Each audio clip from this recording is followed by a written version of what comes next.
தற்கூரி நீ சொல்றீங்கிறியா, அது பெருமையா சொல்றியா? நீ முட்டாளுங்கிறத மறுக்க முடியல, நீங்க தானே உருவாக்குனீங்க எங்களை அப்படிங்கிறாங்க.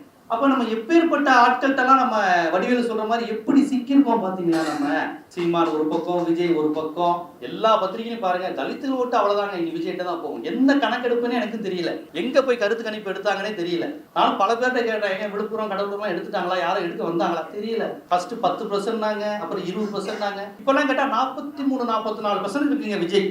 எங்கடா கருத்து கணிப்பு நீங்க எடுக்கிறீங்க? திங்கட்கிழமை காலையில 10% இருக்கிறீங்க, சபாக்கிழமை மதியம் பாத்தீங்கன்னா 33% இருக்கிறீங்க. அப்புறமேட்டு பாத்தீங்கன்னா தலித்துகள் ஓட் பேங்க் ஃபுல்லா காலியாகுது சார். அப்படியா? எங்க நீ கேட்ட, நீ எங்க போய் பார்த்த? நான் டிவி வாதத்துல சொல்லும்போது ஒரு முறை சொன்னேன், வந்துருச்சு. அதான் நான் சொன்னேன், நீ இப்படியே கருத்து கணிப்பு எடுத்துக்கிட்டு இருந்தா எதுக்கு நாட்டுல எலெக்ஷன் வச்சுக்கிட்டு? அதான் அவர் தான் சிஎம் சொல்லிட்டு போக வேண்டியதானே. ஏன்னா அவர் பாவம் ஓட்டு வேற போட வரணும் பனையூர்ல இருந்து, அது அவர் வேற, அது அவருக்கு ஒரு வேலை, பிரச்சாரம் செய்யணும். பாருங்க அவருக்கு எவ்வளவு வேலை இருக்கு பாருங்க. அவர் மற்ற தலைவருக்கு மாதிரி கிடையாதுல்ல. அவர் பெரியார், அண்ணா, காமராஜர், கலைஞர், எம்ஜிஆர், ஜெயலலிதா மாதிரியா மக்களை சந்தித்து பார்ப்பதற்கு? அவர் ஒரு தேவலோக தூதர். அவர் என்ன, அவர் ஓட்டு போட வர மாட்டாரு, பிரச்சாரம் செய்ய வர மாட்டாரு, தான் கட்சிக்கார செத்து போனா போக மாட்டாரு, தனக்காக செத்து போனா கூட போக மாட்டாரு. ஆமா இல்ல, அது அவங்களுக்கு ரொம்ப சர்வசாதாரணம் ஆயிடுச்சுங்க. அவங்க கட்சி கூட்டத்தில் ரொம்ப இயல்பாயிடுச்சு. இன்னைக்கு இப்ப 2 தான் போல அப்படின்றாங்க. என்னடா நீங்க யோசித்து பாருங்க. விடுதலை சிறுத்தைகள்லாம் ஒரு கூட்டம் நடந்து அவர் பேசிக்கிட்டு இருக்கும்போது ஒரு 10 பேர் மயக்கம் போட்டு விழுகிறான். 2 பேருக்கு சலசலப்புனா நிறுத்திடுவார் பேச்ச, அவர் இறங்கி போவார். என்ன என்ன ஏன்னா இது தொண்டர்களுக்கான கட்சி, ஒரு நோக்கத்துக்கான கட்சி, மனித உயிர் மாண்பு தெரிந்த கட்சி. எனக்காக 4 பேர் சாகுறாங்கிறது தலைவன் கிடையாது. இவங்க அதெல்லாம் விரும்புறாங்க. எனக்கு எத்தனை பேர் செத்தான் தெரியுமா, எனக்கு வந்து கூட்டம் எப்படி? இது ஒரு மன்னர் மனநிலை. இந்த செத்தவருக்கும் அவர் போயிருக்க மாட்டார்ல. இப்ப செத்து போனோம் அது என்னங்க, அவர் கொள்கையில தெளிவா இருப்பார். ஒவ்வொரு உலகத்துக்கே இளவு இருந்தாலும் போக மாட்டாங்க, எங்க இடம் இருந்தாலும் இவங்கெல்லாம் போக மாட்டாங்க. நல்லா கவனிச்சு பாருங்க. அந்த மடப்புறம் அஜித் குமார் அங்க சிவகையில அடிச்சப்ப கூட ஏதோ நைட்டு நேரம் போயிட்டு வந்தாராம். பாவம் அவர் இரவு நேரம் தான் அரசியலே பண்ணணும் போல, ஏதோ போயிட்டு வந்தாரு. நாங்க மதுரையில மாநாடு நடத்துறாரு, 15 நாள் திருநெல்வேலியில கவின் ஆணவ படுகொலை. எவ்வளவு தெளிவான அரசியல் பாருங்க. ஒரு வார்த்தை அதை பத்தி பேசல. ஏன்னா மதுரையில நடக்குது, நீ பேச வேண்டியதானே. ஏன்னா அங்க உள்ள இடைநிலை சாதியை பகிச்சுக்கலாங்க. ஒரு அரசியல் வர்றதுக்கு முன்னாடியே இவ்வளவு தெளிவான அரசியல், ஓட் பாலிடிக்ஸ், சாதி பாலிடிக்ஸ். நீ வந்த திமுக அதிமுக விமர்சிக்கிற, இவங்க இந்த இடத்துல பண்றாங்க, அது விமர்சனம் பண்ண. இது எந்த கட்சியா இருந்தாலும் ஒரு சாதி அப்பீஸ்மெண்ட் இருக்கு. ஓட் பாலிடிக்ஸ்ல தவிர்க்க முடியாது. யாரும் பெரியார் மாதிரி இருக்க முடியாது. அவர் எல்லாத்தையும் திட்டி விட்டு போயிடுவாரு. அப்படி இருக்க முடியாது திமுக அதிமுக. நீ வரும்போதே இதெல்லாம் மாற்ற போறேன்னு வரும்போதே தெளிவா இடைநிலை சாதி அரசியல், இது பெரும்பான்மை அரசியல் வரும்போதே இப்படி பார்த்துட்டு இருந்தீங்கன்னா இப்படி அவங்களுடைய ஒரே கொள்கை என்ன தெரியுமா? ஊழல் ஒழிப்பு தான். ரொம்ப ஈஸியான விஷயம். ஊழல் ஒழிப்பு ஒன்னே இவங்களும் கை தட்டிடுவாங்க, ஊழல் ஒழிக்க போறானா அப்படின்னு. என்ன எதுயா ஊழல்? நீ வாங்குற சம்பளமே ஊழல், நீ படம் எடுக்கிறதே மிகப்பெரிய ஊழல். நல்லா யோசிச்சு பாருங்க. ஒரு படம் வந்து 350 கோடி ரூபாய் செலவு பண்றாங்க, இது ஊழல் இல்லையா? எதுக்குங்க 350 கோடி ரூபாய் செலவு பண்ணி படம் எடுக்கிறீங்க நீங்க? அது ஊழல் இல்லையா? அது செட்டு போறது ஊழல் இல்லையா? இவங்களுக்கு இன்னும் ஊழல்னா என்னன்னு தெரிய மாட்டேங்குது. எந்த கான்செப்ட் தெரியாது. இவங்க வாங்குற பிளாக் மணியை பத்தி அரசியல். இவங்களுக்கு ஊழல்னா டிராபிக் போலீஸ் பணம். இந்தியன் படத்துல கமல், இனிமே டிராபிக் போலீஸ் தொலை இல்லாம வாழலாம். ஏன் அவன் இனிமேல் லஞ்சம் வாங்க மாட்டான். இந்த துப்புரவு பணியாளர்கள் மார்ச்சோரியில வந்து கடைசி நேரம் பணத்தை அறுக்கிறப்ப ஒரு 50 ரூபா கூட கேட்கறான், சரக்கு வாங்க. வா, இதை ஒழிக்கணும்னா கமலஹாசன் வரணும், அந்நியன் வரணும், இந்தியன் வரணும், முதல்வன் வரணுங்கிறாங்க. டேய், இதுவரையும் படம் எடுத்தாங்கல்ல ஊழல் ஊழல்னு, யாராவது ஒரு இயக்குனர் கோவில்ல தாம்பூலத்தட்டுல பணம் கூட கேட்கிறாரு ஐயன்னு சொல்லி ஒரு படம் எடுத்துருக்காரு? உண்மையிலே அது ஊழல் இல்லையா? அது ஒரே படத்துல வடிவேலு செம்ம காமெடி பண்ணிருப்பாப்ல. படம் பேர் தெரியாது, செம்ம காமெடி. அது எப்படி சென்சார்ல விட்டா எனக்கு தெரியல. இது எல்லாம் அம்பாள் பணம் தான். ஓ, அம்பாள் பணமா அப்படின்னு ஓடிடுவாப்ல வடிவேலு. எனக்கு சிரிப்பு. எப்படியாவது தமிழ்நாட்டில் ஒரு சங்கியை உண்டாக்கணும், சாதிகளை உண்டு பண்ணிடணும்னு நீங்க யோசித்து பாருங்க. இங்க நடக்கிற சாதிய ஒடுக்குமுறை ஒவ்வொன்றின் போதும் அந்த பிரச்சனையை பக்குவமாக தான் விடுதலை சிறுத்தைகள் பேசுவாங்க ஒழிய இதான் சாக்குன்னு அந்த சாதியை தூண்டிட்டு அவர் பேசுனதே இல்லை.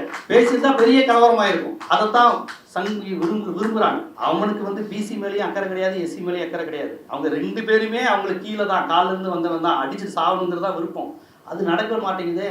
திருமாவளவன் இருக்காருல்ல, நடக்க மாட்டேங்குது. பெரியார் இயக்கம் இருந்தா தள்ளி விட்டு போயிடுவாங்க. ஆனா விடுதலை சிறுத்தைகளே வந்து நிற்கும் போது அவங்களால ஒன்றும் பண்ண முடியல. இன்னைக்கு மதுரையில பசுமன் பாண்டியன் போன்றவங்க விடுதலை சிறுத்தைகளுக்கு அரணா இருக்கிறாங்க. அவர் என் தம்பி வந்து பாருங்கிறாங்க. மூக்கியா தேவருடைய மகன் விடுதலை சிறுத்தைகள் இருந்தார் தெரியுமா உங்களுக்கு?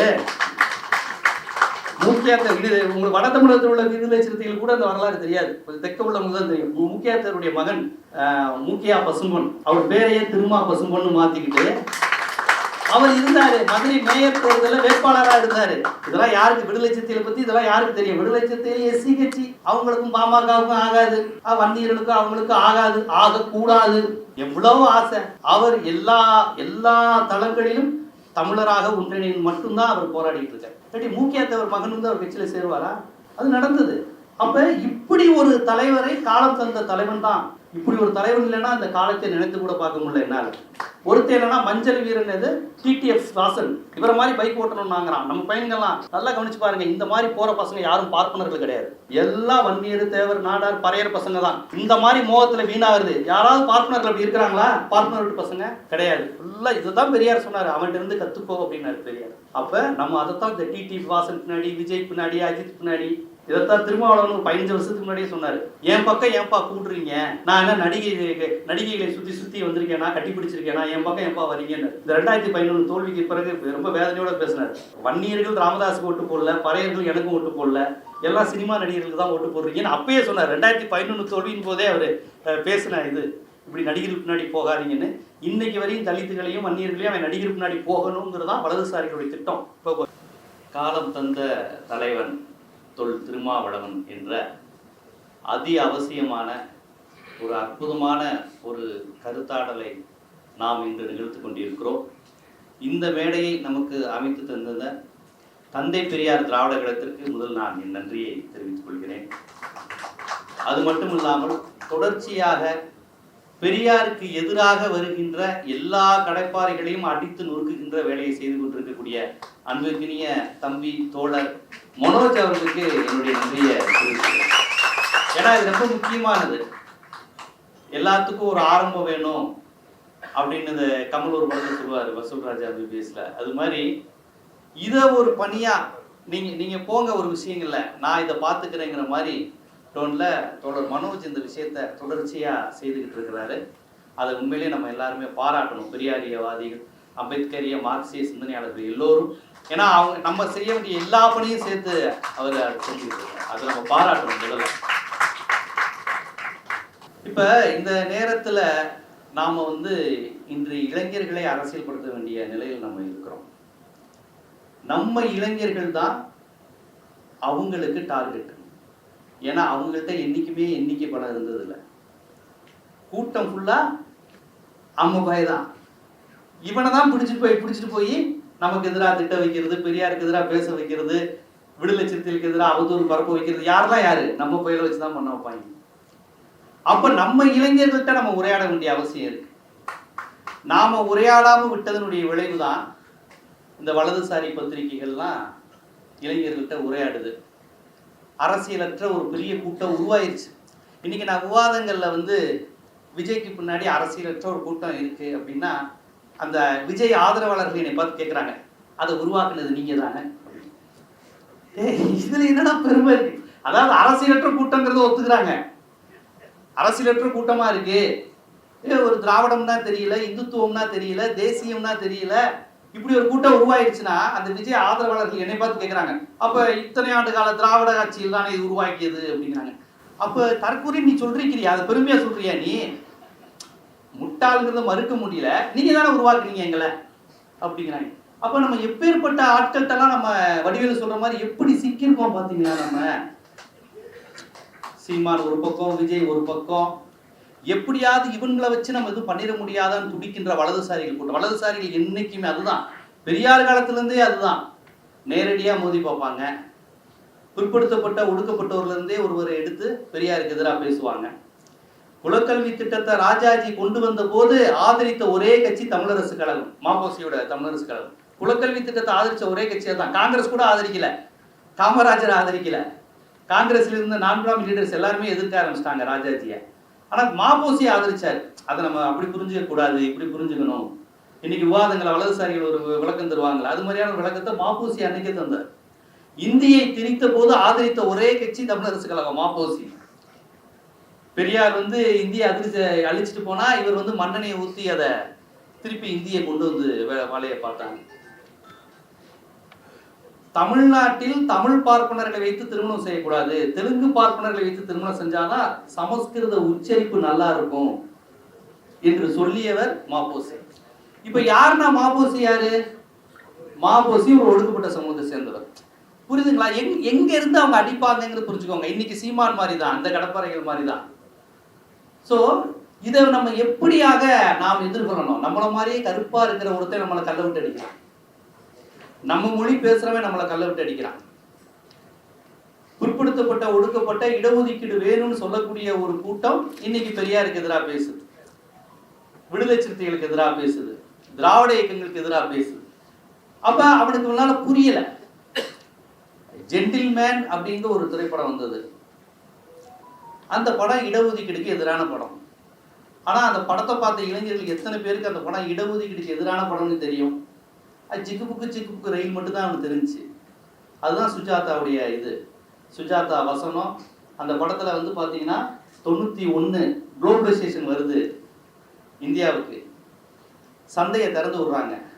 குளோபலைசேஷன் வருவதன் மூலமாக தனியார் மயம் அங்கே வருது, பொதுத்துறைகள் மூடப்பட்டு தனியார் துறைகள் வருது. இங்கே வந்து இடஒதுக்கீடுக்கானதில் மண்டல் கமிஷனில் இடஒதுக்கீடு அவன் கொடுக்குறான். பிபி சிங் போராடி ஏதோ கிடைக்குது. பிரைவேட் செக்டாரை கொடுத்துட்டு இடஒதுக்கீடு கொடுக்குறாங்க. நல்லா கவனிச்சு பாருங்க. பிரைவேட் செக்டாரில் இடஒதுக்கீடு கிடையாது. கவர்மெண்ட் செக்டாருக்கான வாய்ப்புகளை குறைச்சிட்டு இடஒதுக்கீடையே அவங்க உருவாக்குறாங்க. இந்த நேரத்தில் தான் ஜென்டில்மேன் திரைப்படம் வருது. அந்த படத்தில் நல்லா பாருங்க, இடஒதுக்கீடுக்கு எதிராக இருக்கும், இடஒதுக்கீடுக்கு எதிரான கருத்தியல். அரசு கல்லூரிகளில் பார்ப்பன மாணவர்கள் படிக்க முடியல, எல்லாம் பாருங்க சலுகையில வந்துடுறாங்கன்னு ஒரு பொய் பிரச்சாரம். இது என்ன ஏதுன்னே தெரியாம நம்ம ஆட்கள் கைத்தட்டி அந்த படத்தெல்லாம் ஓட வைக்கிறாங்க. அதுக்கப்புறம் நீண்ட நெடிய காலத்துக்கு பிறகு பேராண்மைன்னு ஒரு படத்தை ஜெகநாதன் எடுத்தாரு, பார்த்துருப்பீங்கன்னு நினைக்கிறேன். பேராண்மைன்னு ஒரு திரைப்படம், அது இடஒதுக்கீடுக்கு ஆதரவா வந்த படம். ரொம்ப வெளிப்படையா பழங்குடியினர் ஒடுக்கப்பட்டவர்கள் வந்து மேலே வருவதை எப்படி தடுக்கிறாங்கிறத ஒரு சொன்ன திரைப்படம் ஜெகநாத். ஏன் சொல்றேன்னா, இங்க பிரச்சனை வந்து நம்ம எதிரி நேரடியா இல்ல. பல நேரங்கள்ல பார்ப்பனர்கள் தலித் பாலிடிக்ஸ் பேசிடுறாங்க, ஆனா பிசி உட்காந்துட்டு ஆண்டி தலித்து பேசுறாங்க. யாரு நம்மளோட இருக்கிறதோ அவங்க நமக்கு எதிராக நிக்கிறாங்க. நம்ம எதிரிகள் ரொம்ப தெளிவான அரசியல் பேசுறாங்க. அதை நீங்க புரிஞ்சுக்கணும். அது பெரியார் காலத்திலிருந்தே நடக்கிறது தான். அப்ப இந்த மாதிரியான நேரத்தில் தான் விடுதலை சிறுத்தைகளுடைய தலைவருடைய நிலைப்பாடு என்னவாக இருக்கிறது? நான் ஒரு தமிழ் தேசியவாதி. இதை அழுத்தமாக சொல்லக்கூடிய தலைவர் எழுச்சி தமிழர் திருமாவளவன் இருக்கிறார். ஒருபோதும் நான் தமிழ் தேசிய அரசியலில் பின்வாங்க மாட்டேன், ரொம்ப தெளிவா இருக்கிறார். ஈழ அரசியலில் ஒருபோதும் பின்வாங்காத தலைவர் விடுதலை சிறுத்தையின் தலைவர் திருமாவளவன் தான். இன்னும் பேர் முதற்கொண்டு வன்னி அரசியலாக தான் இருக்கு பேரு. ஏன்னா ஈழ அரசியல் என்பது விடுதலை சிறுத்தைகளுடைய அடிப்படை கொள்கை சித்தாந்தம். மலைச்சாமி அவர்கள் அந்த கட்சியை வச்சிருந்த போது DPI, Dalit panthers of India, அதை மொழிபெயர்ப்பு செஞ்சா எப்படி விடுதலை சிறுத்தைகளா மாறும்? தலித் பேந்தர்ஸ் ஆஃப் இந்தியா மொழிபெயர்ங்க, விடுதலை சிறுத்தைகள் தான் வருது. அப்ப எப்படி வச்சாரு? இவருக்கு சிறுத்தைகள் எங்க இருந்து வந்தது? புலிகள் இருந்து வந்தது, ஈழத்திலிருந்து வந்தது. அங்கே புலிகள், இங்கே சிறுத்தைகள். இவர் தமிழீழ தலைவர்களை முன்மாதிரியாக கொண்டுதான் கட்சியை வைக்கிறாரு. விடுதலை புலிகள், இங்கு விடுதலை சிறுத்தைகள். அதிலிருந்துதான் அவருடைய இது வருது. அவருடைய போராட்டங்கிறது இந்திய எதிர்ப்பு. 83, 84 அங்க ராஜீவ்காந்தி இந்திய திணிக்கும் போது மதுரையில அடி வாங்குறாரு எழுச்சி தமிழர் டிபிஐல. அப்ப இப்படியாக இந்திய எதிர்ப்பு, ஈழ ஆதரவின் மூலமாக அரசியல் களத்தை கொண்டு வந்தவர் வந்து விடுதலை சிறுத்தைகள். இன்றைய காலகட்டத்தில் தமிழ் அரசியல், தமிழர் அரசியல்ங்கிறது என்னவா போயிருக்கு? ஒருவர் யார் தமிழருங்கிறதையே சாதியை கேட்டு நம்ம முடிவு பண்ணிக்கணும். இல்லைன்னா தெலுங்கர்கள் வந்துருவாங்க, கன்னடர்கள் வந்துருவாங்க, இப்படிதான் தமிழருங்கிற பேர்ல தெலுங்கரும் கன்னடரும் வந்துட்டாங்க அப்படிங்கிற அரசியல் இருக்குன்ற நிலையில் திருமாவளவன் அவர்கள் தமிழ் தேசியம் பேசுகிறார். என்ன தமிழ் தேசியம்னா சாதி ஒழிப்பே தமிழ் தேசிய அரசியல் என்று பேசுகிறார். அதுதான் உண்மையான தமிழ் தேசிய அரசியல். அதுதான் பெரியார் கூறிய தமிழ் தேசியம். அதுதான் சாதியை ஒழிச்சாதான் தமிழன். சாதி அடிப்படையில் தமிழை யாருன்னு கண்டுபிடிப்பது? தமிழின பகைவர்கள், ஆரிய அடிவருடிகள். இந்த பெரியாரிய பார்வையில் தெளிவாக இருப்பவர் தான் விடுதலை சிறுத்தையின் தலைவர் திருமாவளவன். நீங்க நல்லா கவனிச்சு பாருங்க. நான் எந்த கட்சி பேரும் சொல்லல. தமிழ்நாட்டில் விடுதலை சிறுத்தைகளை விட்டுருங்க, பிற தலித் கட்சிகள் பேரெல்லாம் மனசுல வாங்கிக்கோங்க. தென் தமிழகத்தில் இருக்கக்கூடிய ஒரு பட்டியல் சமூகத்தின் கட்சி பேரை வச்சுக்கோங்க, ஒரு 2-3 கட்சி பேர். அந்த கட்சிகள்லாம் இப்ப யாரோட கூட்டணியில் இருக்கிறாங்க? அந்த கட்சிகள் எல்லாம் பெரியார் எதிர்ப்பு கட்சிகள். தென் தமிழ்நாட்டில் இருக்கக்கூடிய ஒரு ஒரு அதிகப்படியான எண்ணிக்கைக்கு இருக்கக்கூடிய ஒரு பட்டியல் சமூக கட்சியை வச்சுக்கோங்க, 2-3 கட்சி இருக்கு. அந்த கட்சிகள்லாம் என்னவா இருக்கு? பெரியாரை எதிரியாகவும் திராவிடத்தை எதிரியாகவும் வைத்துக்கொண்டு பாரதிய ஜனதாவுடன் கூட்டணியில் இருந்து கொண்டு நாங்கள் ஆண்ட பரம்பரை என்று பேசக்கூடிய நிலைக்கு போயிட்டாங்க.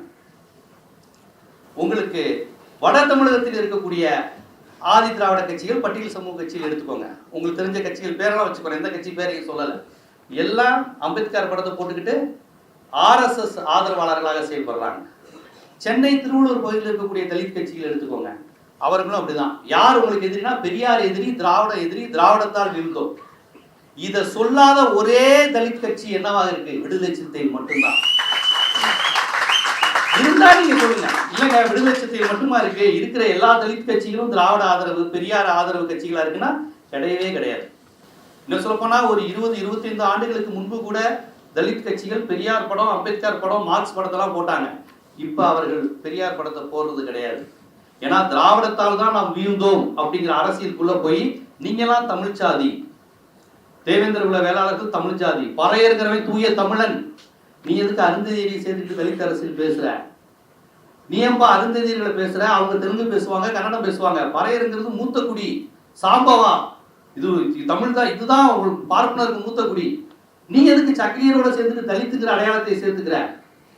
தேவேந்திரர்களும் அதான் சொல்றாங்க, நம்ம ஒரு நிலவுடைமை சமூகம், நம்ம எதுக்கு பார்க்க நம்மளை கீழே இருக்க பறையர்களுடைய அருந்ததியோடு சேர்த்துட்டு தலித்துங்கிற அடையாளத்தை சுமக்கணும்?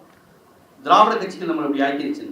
இந்த RSS ஐடியாலஜிக்கு கிட்டத்தட்ட எல்லா தலித் கட்சிகளும் பலியாயிட்டாங்க. பலியாகாத ஒரே கட்சி விடுதலை சிறுத்தைகள் தான்.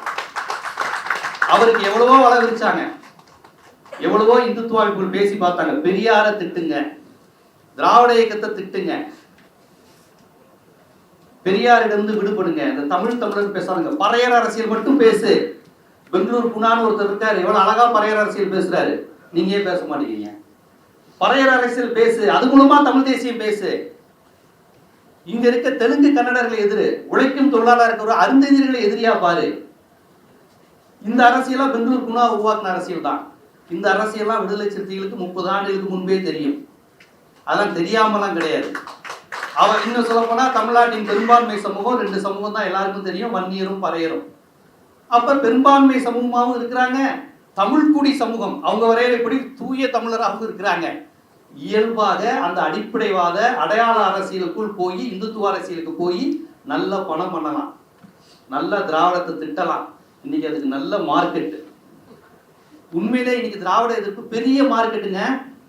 அதுவும் தமிழர் தெலுங்குற அரசியல் கண்ணாமுன்னா மார்க்கெட். அந்த மார்க்கெட்டுக்கு இவர் சந்தைக்காக அரசியலுக்கு வரல, சமூக மாற்றத்திற்காக வந்து. இல்லைன்னா திருமாவளவன் அவர்கள் சுயசாதி அரசியல் பேசினா பெரிய மார்க்கெட்டுங்க அவருக்கு. டெல்லியிலேயே பெரிய மார்க்கெட்டு. ராம்தாஸ் அத்வாலே, மத்திய மந்திரி ராம்தாஸ் அத்வாலே, அவருடைய வேலையை பாஜகவுக்காக எல்லாரையும் கூப்பிட்டு வர்றதுதான் அவர் வேலையே. மகாராஷ்டிராவில் பாபா சாஹிப் பிறந்த மண்ணிலேயே தலித் கட்சிகள் பாஜகவுடன் கூட்டணி வைக்கக்கூடிய நிலைக்கு பாஜகவினுடைய கைப்பாவையாவே மாறிட்டாங்க. தமிழ்நாட்டில் எவ்வளவோ அவங்க கெஞ்சி பார்த்தாங்க, இங்க மட்டும் நடக்கவே இல்லை. அவங்க இதை வைக்கிற கோரிக்கை தான், ஏன் தமிழர்னு சொல்ற, தமிழர்னு பேசாத, அப்புறம் ஈழத்தை பத்தி பேசாத, இந்த திராவிடத்தை தூக்கி பிடிக்காத, பெரியார தலைவர்னு சொல்லாத. திருமாவளவன் அவர்கள் சொல்கிறார், இது மட்டும்தான் என் அடையாளம். பெரியாரை எதிர்த்து அம்பேத்கரை ஏற்றுக்கிறது அம்பேத்கருக்கு செய்கின்ற துரோகம். பாபா சாஹிப் அம்பேத்கரை நீதி கட்சி தலைவர்கள்லாம் கூப்பிடுறாங்க. நீதி கட்சிக்கும் பெரியாருக்கும் அந்த இது வந்த நீதி கட்சியினுடைய ஒரு பண்ணையார்த்தனம், அவங்கள்ட்ட இருக்கக்கூடிய அந்த சற்பட்டம் இதெல்லாம் நீக்கணும்னு பெரியார் போடுறாங்க. பெரியார் அண்ணாலாம் சேர்ந்து அந்த ஒரு இது போடுறாங்க. அது திராவிட கழகமா மாறும்போது அப்ப நீதி கட்சியில் உள்ள ஒரு சிலருக்கு பார்ப்பன எதிர்ப்பை ஏத்துக்கிறாங்க. ஆனா பார்ப்பனர் அல்லாத சாதிகளுக்கு இருக்கக்கூடிய அந்த ஒரு பணக்காரத்தன்மை, அந்த பண்ணையார் தன்மையை பெரியாரும் அண்ணாலாம் எதிர்க்கும் போது அதை ஏத்துக்க மாட்டேங்கிறாங்க. அப்ப பெரியார் படிக்காதவரு, நம்ம நீதி கட்சியில எல்லாரும் படிச்சவங்க, இந்த சண்டே அப்சர்வர் பாலசுப்ரமணியன் போன்றவங்கலாம் பெரியார படிக்காதவரு, இவர் பேச்செல்லாம் கேட்க முடியாதுங்கிற மாதிரியான அந்த ஒரு மேட்டின்மை தன்மை இருந்திருக்கு. அப்ப அவங்க நம்மள மாதிரியே படிச்சவர் யாருன்னா பாபா சாஹிப் அம்பேத்கர் படிச்சவர், பெரியார் படிக்காதவர். ஸோ நம்ம படித்தவரும் பேசிக்குவோம் அப்படின்ட்டு அம்பேத்கரை கூப்பிட்டு ஒரு விருந்து வச்சு நீதி கட்சி தலைவர் ஜஸ்டிஸ் பார்ட்டி லீடர்ஸ்னா அன்னைக்கு நான் பிராமின்ஸ் மத்தியில் அவ்வளோ முக்கியமானவங்க. அம்பேத்கர், ஜிடி நாயுடு எல்லாருக்குமே இந்திய அளவில் உள்ள நான் பிராமின் கான்சியஸ் உள்ள எல்லாருக்குமே நீதி கட்சி தலைவர்களுக்கு அன்னைக்கு அவ்வளோ ஒரு இது உண்டு. அம்பேத்கர் வர்றாரு, சாப்பிட்றாரு, பேசுறாரு.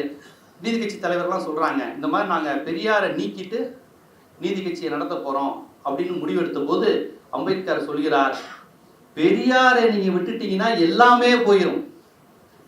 இங்க தமிழ்நாட்டில் சென்னைக்கு வந்து சொல்றாரு நீதி கட்சி தலைவர், நம்ம நீதி கட்சி தலைவர், சென்னை மாகாண நீதி கட்சி தலைவருக்கு மகாராஷ்டிரால இருந்து வந்தக்கூடிய அம்பேத்கர் சொல்றாரு, பெரியாரை விட்டுட்டீங்கன்னா எல்லாமே போயிருங்கிறார்.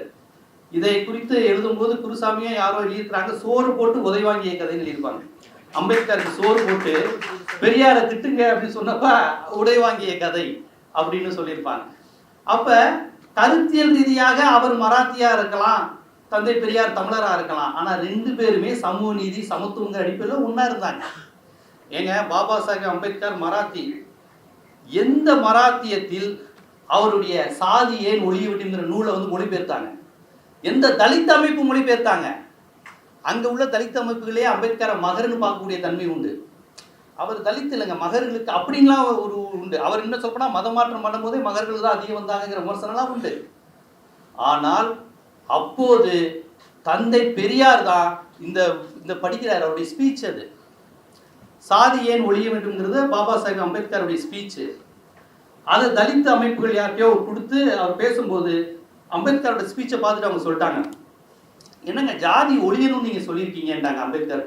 ஆமா, ஜாதி ஒழியணும் தான் சொல்லியிருக்கேன், ஜாதிக்குள்ள சமத்துவம் வேணும்னு சொல்லுங்க, தீண்டாமை இருக்கக்கூடாதுன்னு சொல்லுங்க, கொஞ்சம் அட்ஜஸ்ட் பண்ணி போங்க, ஜாதியே ஒழியணும்னு எப்படி நீங்க பேச முடியும் அப்படின்ட்டு அங்க உள்ள தலித் அமைப்புகள்லாம் அம்பேத்கரை பார்த்து பதறாங்க. அப்ப அம்பேத்கருடைய அந்த நூல்களை பார்த்து தந்தை பெரியார், இதை நாம் தமிழில் மொழிபெயர்த்து வெளியிடுவோம். எங்க வடக்க அவருடைய நூலை படிச்சுட்டு பதறிட்டு இதையெல்லாம் மொழிபெயர்க்க முடியாது, இதையெல்லாம் நீங்க பேச முடியாதுன்னு அங்குள்ள தலித் அமைப்புகள் இருந்து எல்லாரும் சொல்லிட்டாங்க. ஆனா தமிழ்நாட்டில் அதை தந்தை பெரியார், இதை நாங்கள் மொழிபெயர்த்து வெளியிடுவோம், அதுதான் பாபா சாஹேப் அம்பேத்கரின் சாதி ஏன் ஒழிய வேண்டும்ங்கிற நூல். பெரியார் தான் பண்ணார். அது மட்டும் இல்ல, மாவீரன் நம்ம பகத்சிங் அவர்கள் சாகிறப்ப நான் ஏன் நாத்திகனானேங்கிற நூல், அதை மொழிபெயர்த்தது அன்னைக்கு பிரிட்டிஷ் ஏகாதிபத்தியத்தின் அனைத்து எதிர்ப்பையும் மீறி மொழிபெயர்த்தது தந்தை பெரியாருடைய அமைப்பு தான், விடுதலை தான், குடியரசு தான், புத்துசி குருசாமி தான், ஜீவானந்த் தான், இவங்கெல்லாம் தான் அதை உருவாக்குனாங்க. தமிழ்நாட்டிலிருந்து தான் வந்தது. பகத்சிங் பஞ்சாப்னு பார்க்கல, பாபா சாஹேப் அம்பேத்கர் மராத்தின்னு பார்க்கல, இரண்டு பேர் பேசுகிற கருத்தும் நம் கருத்தும் ஒன்று என்று மட்டும்தான் பெரியார் பார்த்தார். இதெல்லாம் இந்திய துணைக்கண்டத்துல யாருமே செய்யல, பெரியார் மட்டும்தான் செஞ்சாரு. அதனால இங்க வந்துட்டு இன்று சங் பரிவார்கள் அம்பேத்கர் யார் தெரியுமா, தேசபக்தர், பெரியார் யார் தெரியுமா, தேச துரோகி, அவர் வேற இவர் வேற அப்படின்னு ஏதோ அம்பேத்கரை அவங்க வாழ்ந்த காலத்துல அம்பேத்கர் அவங்க கொண்டாடின மாதிரியும் அம்பேத்கருடைய கருத்துக்களை ஏதோ அவங்க வாழ்நாளை பின்பற்றி கொண்டு இருக்கிற மாதிரி. அதனால என்ன விதமான எக்ஸ்ட்ரீமான ஒரு உண்மைக்கு மாறான தன்மையை துணிந்து செய்யக்கூடியவர்கள் அன்றிலிருந்து இங்க வரையும் சங் பரிவார்கள். அம்பேத்கர் பதவி விலகணும்னு போராடினது முழுக்க முற்படுத்தப்பட்ட பார்ப்பன பெண்கள். இன்னைக்கு சவுத் பிளாக்ல பார்லிமெண்ட்ல அவர் இருக்கும்போது அவரை அவமானப்படுத்தி பேசினது பெண்கள். எதுக்காண்டி? பெண்களுக்கு சொத்துரிமை கொண்டு வந்தாருங்கிறதுக்காண்டி, பிற்படுத்தப்பட்டவர்களுக்கு இடஒதுக்கீடு கேட்கிறாருங்கிறதுக்காண்டி, நம்ம மனு தர்மத்தை அசைத்து பார்க்கிறார் அம்பேத்கர்ங்கிறதுக்காண்டி டெல்லியில போராட்டம் நடத்தினது பார்ப்பன பெண்கள். இன்னைக்கு எல்லாரும் உட்கார்ந்துக்கிட்டு வலதுசாரிகளாம் உட்கார்ந்துட்டு அம்பேத்கர் எப்பேற்பட்டவர் தெரியுமா, ஈவேரா தான் தேச துரோகி அப்படின்னு. அவங்களுடைய நோக்கம் பெரியாரை திட்டுவது, அம்பேத்கரை பாராட்டுவது இல்லை, அதுக்கு ஒரு டூலா அதை எடுத்துக்கிறது. அப்ப இந்த சூழ்நிலையில் தான் தலித் அமைப்புகள் கிட்டத்தட்ட அனைத்துமே இன்று RSS சங் பரிவார் அவர்களை விலைக்கு வாங்கக்கூடிய நிலையில் இருக்கக்கூடிய நிலையில் இங்கு திருமாவளவன் மட்டும் எப்படி இருக்கிறார் என்றால், தேசிய இன அரசியல் அவருக்கு புரிந்திருக்கிறது. அடிப்படையில் நாம் தமிழர் அப்படிங்கிற அந்த அரசியல் எழுச்சி தமிழருக்கு இருக்கு. அந்த அரசியல் இருக்கிறதுனாலதான் அவர் தமிழ் தேசிய அரசியலை விட்டு போக மறுக்கிறார், தந்தை பெரியாரை விட்டு போக மறுக்கிறார். உண்மையான தமிழ் தேசிய அரசியல்ங்கிறது திராவிட இயக்க அரசியல் தான்ங்கிற உண்மையும் அவருக்கு தெரிஞ்சிருக்கு. அதனாலதான் அந்த மொழியை வைத்து சாதியை வைத்து அடையாள அரசியலை தூண்டி விடுபவர்களிடம் எச்சரிக்கையாக இருக்கிறார். அவரை தூண்டி விடலாம். தமிழ்நாட்டில் 1 கோடி பறையர்கள் இருக்கிறாங்க, நீங்க பறையர் அரசியல் பேசுங்க, 24 நேரம் பறையர் அரசியலும் பறையரை தூக்கியும் பேசுனா அதுக்கு கைத்தட்டு, இதை விட அதிகமாவே கைத்தட்டு கிடைக்கும். ஆனா அவர் பறையர்கள் மத்தியில போய் வன்னியர்கள் நம்ம சகோதரர்கள் பேசுறாரு, எல்லா ஜாதிக்காரங்களும் நம்ம தமிழர்கள் நம்ம அவங்களுக்கும் சேர்த்து தான் போராடுறோங்கிறாரு, கைத்தட்டு கம்மியா தான் கிடைக்கும். இது அண்ணன் திருமாவளவன்ட்டே கேட்டேன், நான் மட்டும் ஜாதியை சொல்லி தூண்டி விட்டு பேசுறது தான் நான் இன்னும் பெரிய தலைவராக இருக்கலாம். ஆனா அப்படி கிடையாது. ஏன்னா வன்னிய பாட்டாளிகள் ஏன் ரத்தம், அது ஏன் இனம், அது ஆரியர்கள் கையில போயிடக்கூடாதுன்னு சேர்த்து தான் நான் போராடிக்கிட்டு இருக்கேன். அதுதான் அவர். ஆனா பிற பறையர் சமூக தலைவர்கள் அப்படி இருக்க மாட்டாங்க. நம்ம யார் தெரியுமா, நம்ம வரலாறு என்ன தெரியுமா அப்படின்ட்டு கடைசியில் ஏதாவது புராணங்கள்ல போய் முடியும். நம்ம வந்து அந்த இனம் அதான் எல்லா சமூகத்தினருக்கும் இன்னைக்கு ஒரு கடவுள் கதை வந்துருச்சுல, எல்லா சாதிக்கும் கடவுள் கதை வந்துருச்சு. இந்த சாதி அந்த சாதி நெருப்புல பிறந்ததுல இருந்து இங்கெல்லாம். ஆனா இந்த கதைகளுக்கெல்லாம் பெரியார் அன்னைக்கே ஒரு பதில் சொன்னார். ஐயா தலையில பிறந்தாங்கிறாங்க, தொடையில பிறந்தாங்கிறாங்க, தோல்ல பிறந்தாங்கிறாங்க ஐயா. ஆனா உடம்பு ஃபுல்லா பிரம்மனுடைய உடம்பு ஃபுல்லா ஹவுஸ்ஃபுல் ஆயிருது. காலில் யாரும் சூத்திரர்கள் பிறந்துட்டாங்க. அப்ப இந்த ஒடுக்கப்பட்டவர்கள் தீண்டாமை அனுபவிக்கிற தாழ்த்தப்பட்டவர்கள் எங்க பிறந்தாங்கிறப்ப பெரியார் கேட்டாரு. அவன் தான் அம்மாவுக்கும் அப்பாவுக்கும் ஒழுங்கா பிறந்த பெரியார் அன்னைக்கே சொல்லிட்டாரு 70-80 வருஷத்துக்கு முன்னாடி. ஏன்னா இந்து மதத்துல தாழ்த்தப்பட்டவர்களுக்கு இடம் கிடையாது, தலித்துகளுக்கு அவங்க அவுட் கேஸ்ட், சண்டாளர்கள், விளைச்சர், அவங்களாம் கிடையாது. அவன் வந்து வர்ண ஒழுங்கை மீறுபவன், வர்ண ஒழுங்கை மீறுபவன், சாதி ஒழுங்கைக்கு கட்டுப்படாதவன், அவன் தான் அவுட் கேஸ்ட். அப்ப வர்ண சனாதனத்தை எதிர்த்து வர்ணத்தை எதிர்த்தவர்கள் பௌத்தர்கள் ஆறாங்க, சமணர்கள் ஆறாங்க, விளைச்சர்கள் ஆறாங்க, சண்டாளர்கள் ஆகிறாங்க. அந்த சண்டாளருங்கிற வார்த்தை குறித்துலாம் பல வருஷத்துக்கு முன்னாடியே நம்ம பேசியிருக்கோம். அது பல பேருக்கு தெரியறதே இல்லை. சண்டாளருங்கிறது ஒரு பட்டியல் சமூகத்தை குறிப்பிடுகிற சொல். அதை நம்ம சர்வசாதாரணமா சண்டாள பையன் சொல்லிட்டு இருக்கோம். அது சொல்றவங்க தெரிஞ்சு சொல்றது இல்லை. ஆனா எப்படி அந்த வார்த்தைகள் வந்திருக்கு பாருங்க. அது ஒரு பௌத்த வார்த்தை. சன்மார்க்கம்ங்கிற அந்த 6 குணங்களையும் கட்டுப்படுத்தி வெளிப்படுத்துறதா சண்டாளர்கள். ஆனா இன்னைக்கு அதை நம்ம ஒரு கெட்ட வார்த்தை மாதிரி பயன்படுத்துறோம். அப்ப இப்படியாக ஒரு வரலாற்றையே உண்மைக்கு எதிராக மட்டுமே திரித்து செய்கின்ற ஆரிய சதி, அதை உணர்வதற்கு ஒரு ஈரோட்டு கண்ணாடி வேணும். அது அண்ணன் தொல் திருமாவளவனுக்கு இருக்கிறது.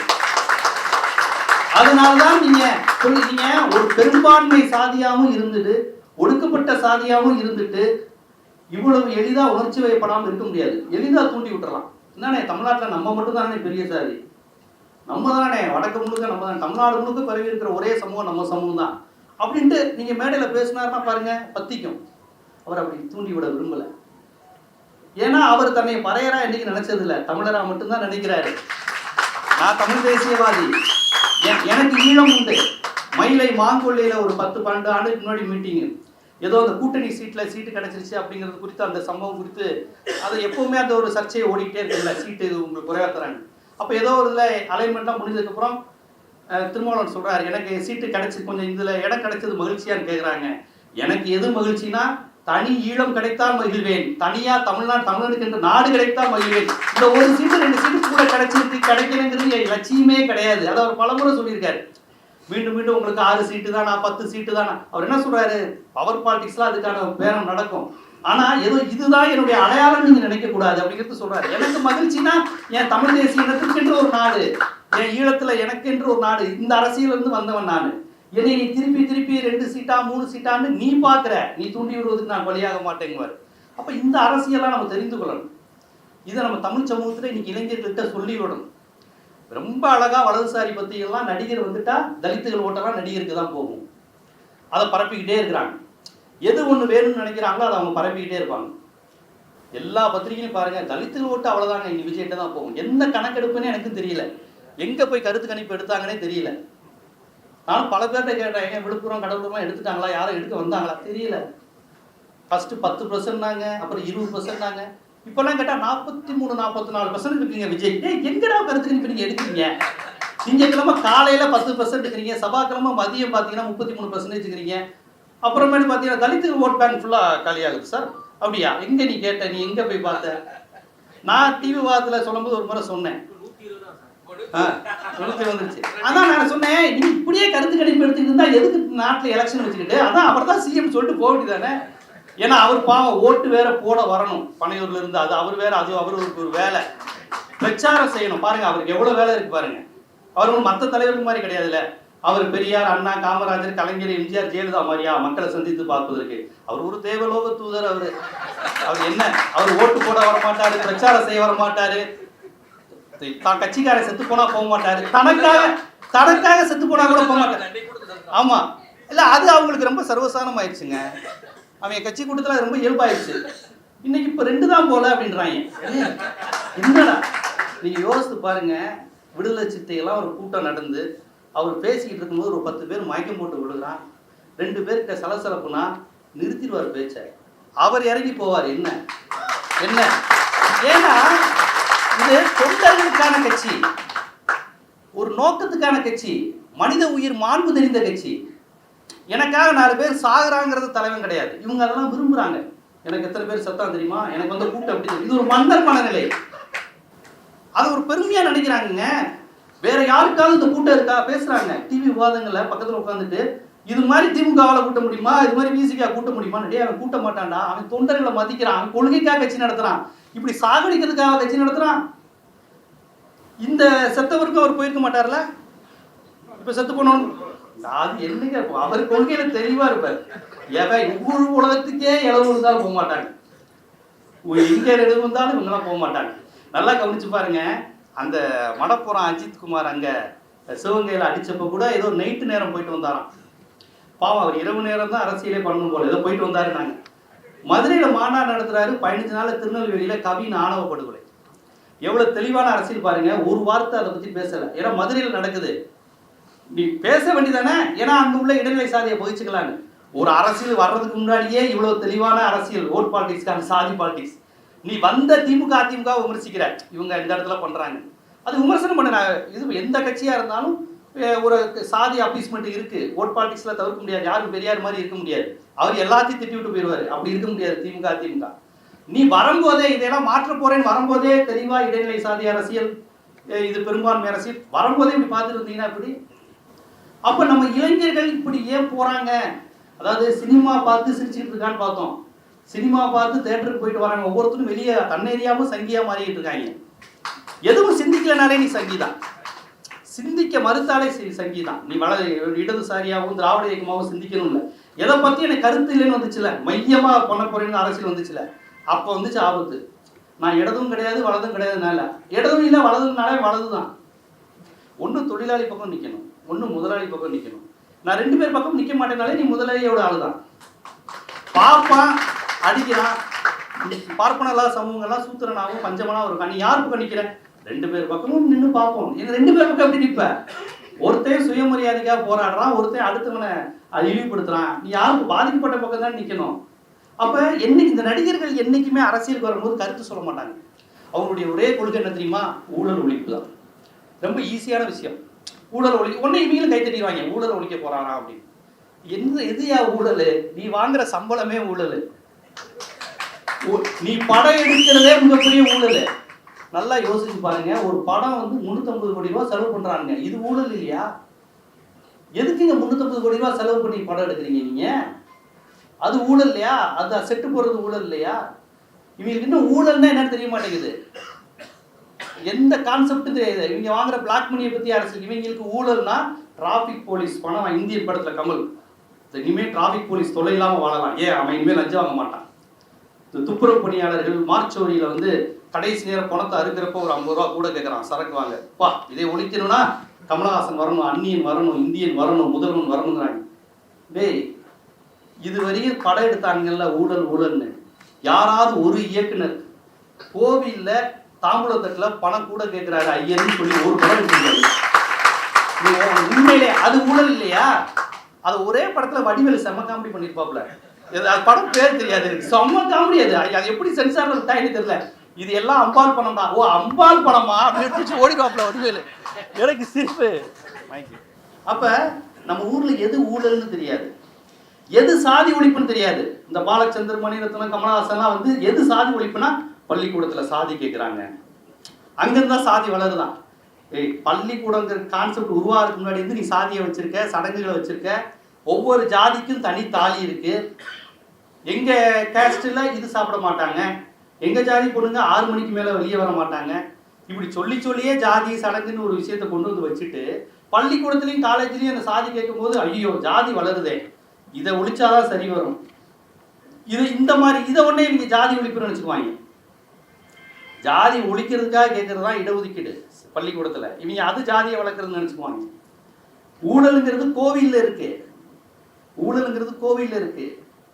ஒரே ஒரு ஜாதிக்காரர் மட்டும்தான் கற்பகரத்துக்கு போய் சாமியை தொட முடியுங்கிறத விட பெரிய ஊழல் இருக்காங்க. ஏன் வேர்வை, ஏன் ரத்தத்துல, ஏன் வரி பணத்துல கட்டுறது கோவில். கட்டுறது எல்லாம் வன்னியர், பறையர், நாடார், கோனார் இவருடைய ரத்தமும் வேர்வையிலும் அவன் கட்டுறது. கோவில் ஆகமும் தமிழர் ஆகமும். ஆனால் இன்னைக்கு போய் உட்காந்துக்கிறாங்க, உட்காந்துக்கிட்டு கேஸ் போடுறாங்க. நாங்கள் மட்டும்தான் அதில் பண்ண முடியும். என்ன லீகலான்னு சொல்கிறாங்க தெரியுமா? நாங்கள் வந்து ஒரு மைக்ரோஸ்கோபிக் கம்யூனிட்டி, அந்த தீட்சிதர்கள்ங்கிறவங்க ரொம்ப சிறுபான்மையாக இருக்காங்களாம். அந்த சிறுபான்மை மீது நம்ம பெரும்பான்மையாக ஆதிக்கம் சொல்லிட்டோமா, எங்களுக்கு கிடைத்த உரிமையை அவங்க தடுக்க பார்க்குறாங்கன்னு லீகல் சுப்பிரமணிய சாமி கேஸ் போட்டிருக்காரு. அப்போ எப்படியெல்லாம் நம்ம மீது ஆதிக்கம் வருதுன்னு பாருங்க. இதை நம்ம ஆட்களுக்கு இதை புரிஞ்சுக்க முடியல. கோவிலுக்குள்ள தமிழ் கிடையாது, கோவிலுக்குள்ள தமிழ் கிடையாது, சமஸ்கிருதம். அதுக்கு போராட வேண்டியது இருக்கு. ஆனால் கோவில் நம்ம கட்டினது. உங்களுக்கு இந்த ஒரு ரொம்ப நாள் இந்த ஒரு சடங்கு இப்போ செய்கிறாங்களான்னு தெரியல.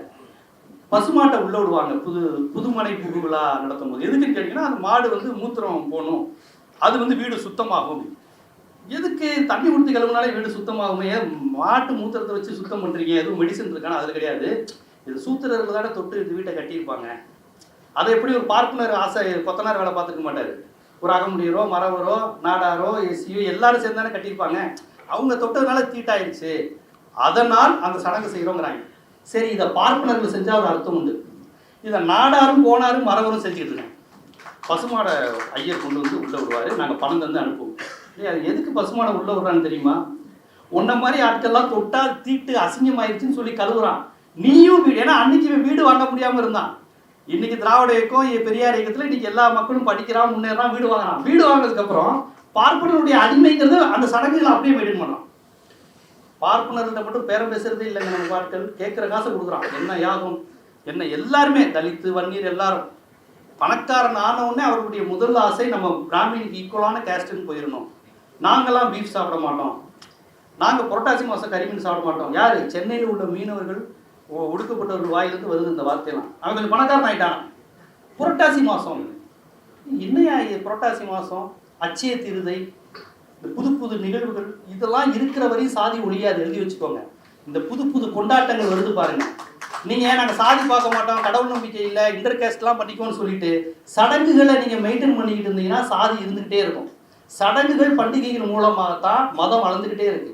எல்லாமே, எல்லா ஆதிக்கங்களும் அது மூலமாகத்தான் ஜோசியக்காரங்களிலிருந்து, முதலாளிகளிலிருந்து, கார்பரேட் கம்பெனிகள் வரையும் அது ஒரு விழாவாக கொண்டாடிக்கிட்டு இருக்கான். ஸோ இதையெல்லாம் நீங்கள் பகுத்து பார்க்கணும்னா அடிப்படையில் நீங்கள் ஈரோட்டு கண்ணாடினா என்ன, தமிழர் அரசியல்னா என்ன, இன்னைக்கு தமிழ் தேசியம் பேசுகிறவங்க எவ்வளோ பெரிய ஆபத்தாக இருக்கிறாங்க, இதையெல்லாம் நம்ம வந்து இளைஞர்கள் பயிற்றுவிக்கணும். அதான் விடுதலை சிறுத்தைகள் திருமாவளவன் அவர்கள் கர்நாடகத்துக்கு ஒரு முறை போகிறாரு. கர்நாடகத்தில் போகும்போது வட்டார் நாகராஜ் மாதிரி ஒரு குரூப், வட்டார் நாகராஜா என்ன குரூப்னு தெரியல, அந்த குரூப் தானே. அந்த குரூப் வந்து இவர் காரை அடிச்சு நொறுக்கி நிப்பாட்டிட்டாங்க, இவர் விட மாட்டேன்ட்டாங்க. வாட்டார் நாகராஜ் திருமாவளவனை பற்றி சொன்ன வார்த்தை தெரியுமா? இவன் தாண்டா தமிழர்களுக்காக போராடிக்கிட்டு இருக்கிற தலைவன். வாட்டார் நாகராஜ் சொன்னது இது எதுவுமே என்னுடைய கற்பனையோ இதெல்லாம் கிடையாது. இந்த தமிழ்னு பேசிக்கிட்டு இருக்கிறவன் தான் தமிழர்களுக்காக, காவிரி நீர் உரிமைக்காக பேசுகிற தலைவன். ஆனால் தமிழ்நாட்டுக்குள்ளே வந்தால் அவர் பறையர்களுக்காக பாடுபட்டு இருக்கார், எஸ்சி அப்படின்னா. கன்னடத்துக்காரனுக்கு தெரியுது அது யாருன்னு. புரியுதுங்களா? நம்ம என்ன அரசியல் இருக்குன்னு புரியுதுங்களா? கன்னடத்துக்காரன் இங்கே எதிரியா, இங்க தமிழ்னு பேசுற எந்த அமைப்பையும் அவர் எதிரியா பார்க்கல, திருமாவளவனை தான் எதிரியா பார்க்கல. ஏன்னா தமிழர் தலைவர் அவர் தான் தெரியுது, காவிரி பிரச்சனைக்காக நிற்கிறது அவர் தான் தெரியுது, முல்லை பெரியாருக்காக அறிக்கை விடுகிற கட்சி, போராடுகிற கட்சி, அது புரிகிறது. நம்ம இடதுசாரி தோழர் கூட நட்பா இருப்போம். ஆனா முல்லை பெரியார் பிரச்சனை வரும்போது விடுதலை சிறுத்தைகள் சிபிஎம் முரண்படுவாங்க. இல்லைங்க, முல்லை பெரியார் தமிழர்களுக்கு வேணும், தேனி மாவட்டத்துக்கு வேணும், கப்பத்துக்கு வேணும்.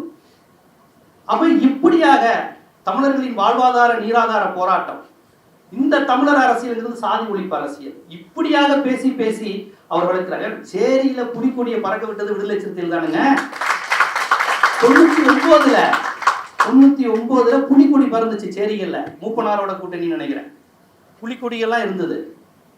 வேற இன்னைக்கு வந்து இப்ப நம்ம இந்த விஷயங்கள் தான் நம்ம வந்து கவனிக்க வேண்டிய அரசியல். எப்பேற்பட்டவரை சாதி அடையாளத்துக்குள்ள நீங்க சமுதாயம் பார்க்க வைக்குது. தினமலர் பத்திரிகையெல்லாம் ரொம்ப தெளிவா அவர் கூட்டணி சீட்டு கம்மியாக வாங்கும் போது ஏளனப்படுத்துற மாதிரி படுத்தும். மற்ற நேரத்தில் இவர் ஒரு ஜாதி கட்சியாக மட்டும்தான் தெரியும். ஃபோட்டோவே எப்படி திரும்ப போடுவாங்க, திருமாவளவனை மீசியை முறுக்கிட்டு அப்படி ஒரு மாதிரி ஏதோ அப்படி நிற்கிற மாதிரி தான் கேலி சித்திரம் போடுவாங்க. நான் பலமுறை இதெல்லாம் சொல்லிங்கன்னா இந்த ஃபோட்டோ இவ்வளோ கேவலமாக போடுறாங்க. அப்புறம் அவர் ஏதாவது கண்ணை ஏர்ந்து இருக்கிற மாதிரி ஃபோட்டோ போடுவாங்க. கூட்டத்தில் அவரே தூங்கி விட்டார் அப்படி இப்படி சொல்லிடுற மாதிரி, இந்த மாதிரிலாம் இதெல்லாம் திட்டமிட்டு நடக்கிறது. ஏன்னா ஏன் அந்த வன்மம் வருது அவங்களுக்கு தெரியுது. இவன் தான் ஆரியத்தை அடின்னு அடிக்கிறான், இவன் தான் சமாதானத்தை அடிக்கிறான். திருமாவளவன் ஒருபோதும் தேவர சமூகத்துக்கு எதிரி கிடையாது, வன்னியர்களுக்கு எதிரி கிடையாது, அவர் பார்ப்பனருக்கு தான் எதிரி. இது தேவர சமூகத்துக்கு தெரியணும், வன்னியர் சமுதாயத்துக்கு தெரியணும், அந்த தோழர்களுக்கு தெரியணும். அது போக விடாம பாத்துக்கிறது தான் அவங்களுடைய வேலை. ரெண்டு பேரையும் பிரிச்சு வச்சுக்கிறது தான். ஏன்னா ரெண்டும் பெரிய சமூகம், ஒன்று சேர்ந்துட்டா அவ்வளவுதான், அது சேர்ந்துடக்கூடாது. அதுக்கு தெளிவான வேலைகளை அவங்க செஞ்சுக்கிட்டே இருப்பாங்க. அவர்களுக்கு மிகப்பெரிய தடையாக இருப்பதே விடுதலை சிறுத்தைகள் தான். எப்படியாவது தமிழ்நாட்டில் ஒரு சங்கியை உண்டாக்கணும், சாதி கலவரத்தை உண்டு பண்ணிடணும்னு நீங்க யோசித்து பாருங்க. இங்க நடக்கிற சாதிய ஒடுக்குமுறை ஒவ்வொன்றின் போதும் அந்த பிரச்சனையை பக்குவமாக தான் விடுதலை சிறுத்தைகள் பேசுவாங்க ஒழிய இதான் சாக்குன்னு அந்த சாதியை தூண்டிவிட்டு அவர் பேசுனதே இல்லை. பேசியிருந்தா பெரிய கலவரமாயிருக்கும். அதைத்தான் சங்கி விரும்புகிறாங்க. அவனுக்கு பிசி மேலேயும் அக்கறை கிடையாது, எஸ்சி மேலேயும் அக்கறை கிடையாது.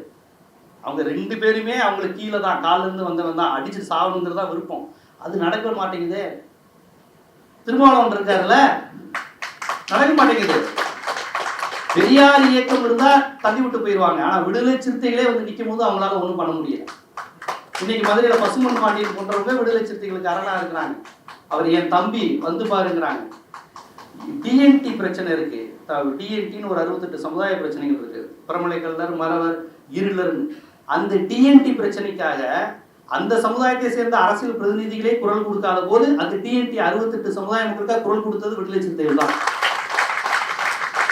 அந்த வேட்டுவக்க உண்டர் அப்படின்னு ஒரு 68 சமூகங்கள், இருளர், பிரமலை கல்லர், அவங்க மேடையில அவர் ஏறி பேசினாரு. அதுல கூட சில சாதியவாதிகள் கத்துனாங்க, எதுக்கு இவரெல்லாம் மேடையில ஏத்துறீங்க, அவங்க உரிமைக்காண்டி தான் பேசுறாரு.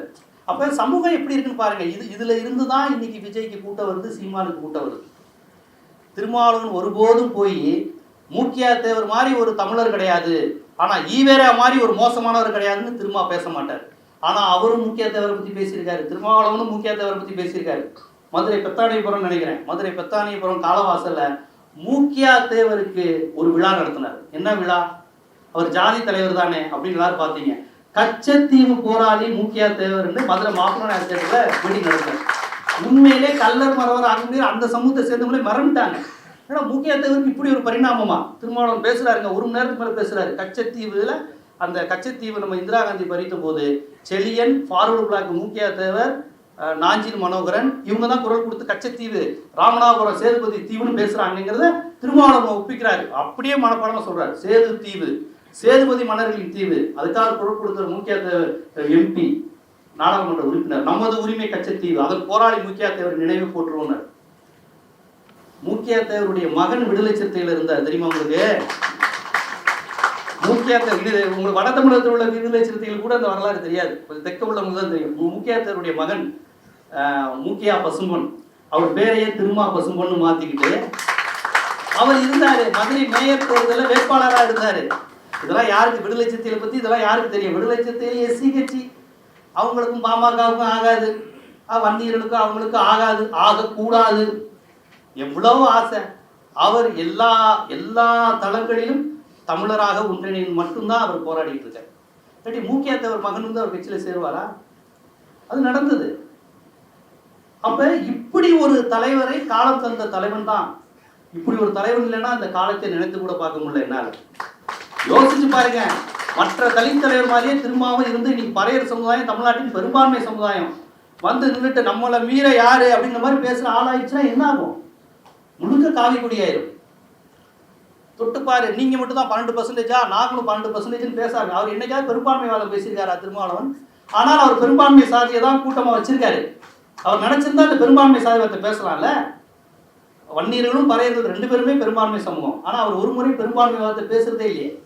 தமிழ்நாடு முழுவதும் இருக்கிறாங்க, அவர் அந்த மாதிரி பேசலையே. இப்ப மற்ற தலித் அமைப்புகளே திருமாவளவன் அதை தான் சொல்றாங்க. பறையர் அரசியல் பேசியா, நீ என்னைக்கியா தமிழருங்கிற, எந்த தமிழையும் அவனை ஏத்துக்க போறான்? ஈழ அரசியல் பேசுற, எல்லாம் சாதியவாதிகளையா? திருமாவுக்கு அதுவும் தெரியும். இருந்தாலும் அறம் என்று ஒன்று இருக்கிறது, உண்மை என்று ஒன்று இருக்கிறது, வரலாறு என்று ஒன்று இருக்கிறது, வருங்காலம் என்று ஒன்று இருக்கிறது. நான் வன்னியரையும் பறையரையும் ஒரு தாய் பிள்ளையா தான் பார்ப்பேன். ரெண்டும் ஒண்ணுதான். அவங்களுக்காக தான் அம்பேத்கர் பாடுபட்டாரு, அவங்களுக்காக தான் பெரியார் பாடுபட்டாரு. அந்த பிள்ளை நான் அப்படிதான் பேசுவேன்.